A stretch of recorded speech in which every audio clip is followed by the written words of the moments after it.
Hey, it's Jay Thomas once again. I'm over in Moose Jaw at the mall here, and there's a little car show going on, and I've got Sebastian with me to talk about a really cool wagon.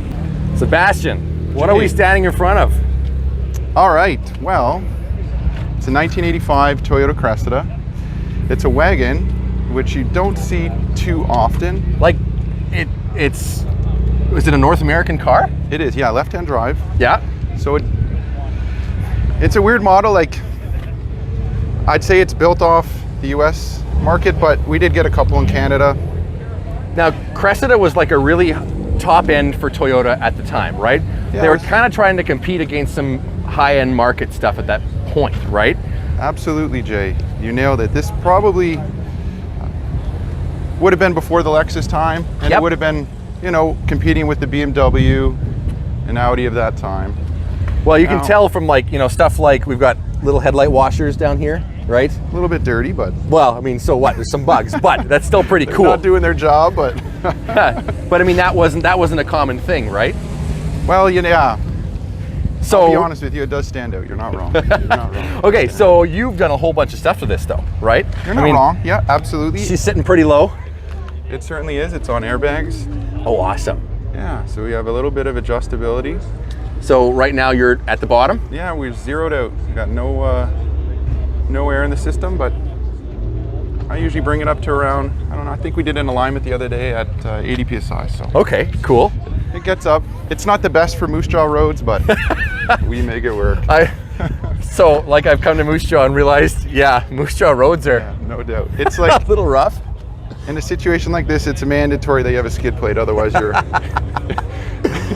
It won't last too long. A manual transmission, did it always have a manual transmission? No. So these cars originally wouldn't have come with a manual transmission. Right. This is kind of a weird setup. I'll explain it to you. So this motor is out of a late 90s Lexus LS400. It is a 1UZ VVTi. It's a 4-liter. It came out, like, I know it's got a Toyota badge. This one is out of a Japanese car, the Seltzer. Yep. The transmission is out of an MK3 Supra, so an late 80s Supra. It's kind of mix match to make it work. It's great. Yeah, originally these motors never came with a manual, so that's kind of that's neat in its way. But it fits together, and it's still all Toyota stuff. So absolutely, yeah. Probably you dropped like a Chev 350 or something into it. A little bit different, yeah. So what do we got? We got some glitter going on down here. Glitter, yeah, I know, a little bit dirty. I love it. Yeah. What size are they? So these are 15 by 10s, and it's something, well, I bought these when I was quite young, actually, when I really couldn't afford anything nice, and here we are, 10 years later, I still got them. they fit really nice. I threw a little bit of glitter and some why not? It all works. It is a V8 in here, so that's awesome. And you got, like, the compressor kind of rides back here, right? Yeah, I got a compressor. We're just doing a water jug run right now, so. That's awesome.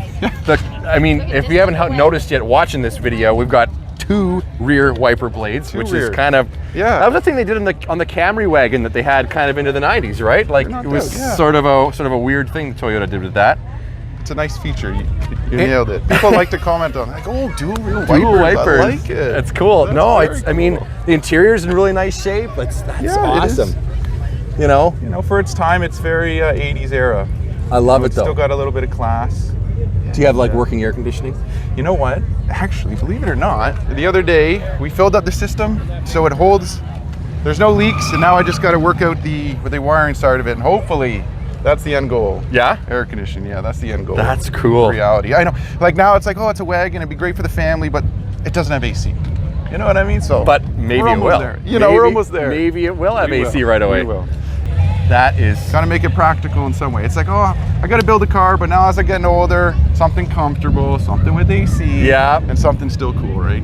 That is so hopefully fantastic. This is kind of the package, and I do want to give it a little bit of a shout out because I'm sure there might be some people watch this, but originally a fellow of mine, he's not with us anymore. He originally built this car a little bit different. Like I did a lot of work to bring it up to where it is, but he had a huge part in this back in the early 2000s. Shout out to Devin Horsley. Oh, cool.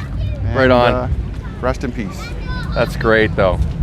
Most definitely. So you took somebody else's idea and dream and just finished her off and got her going and keep using it. Well, so that's awesome. Oh, it's tough. It's tough. See, I'm a hardcore Cressida guy. I have plenty. It's just, this is what I live for. This isn't the only one. The wagons are super hard to come by. Yeah. Absolutely super hard. So when this one came out, you know. That's awesome. That's just awesome. All right, so Sebastian, we got to hear this thing. I think it's going to sound pretty good.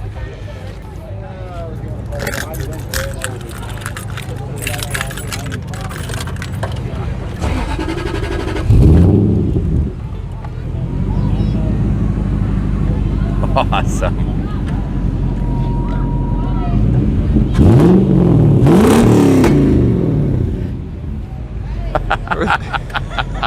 That's great. And now, have you ever figured out like power? Yeah, I think. Do you know what it makes? Like, I think from the factory they're around 300 both horsepower and torque, and like in a 2,000 pound chassis, you're just over 2,000 pounds.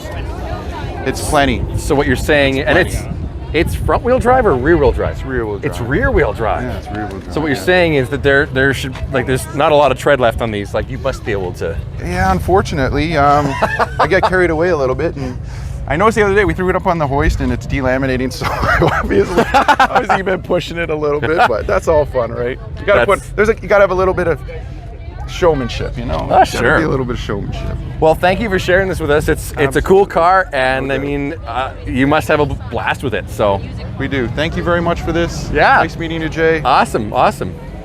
And for more videos like this, always go to jthomasauto.ca. Find me on Instagram and Facebook as well. And yeah, we'll see you next time.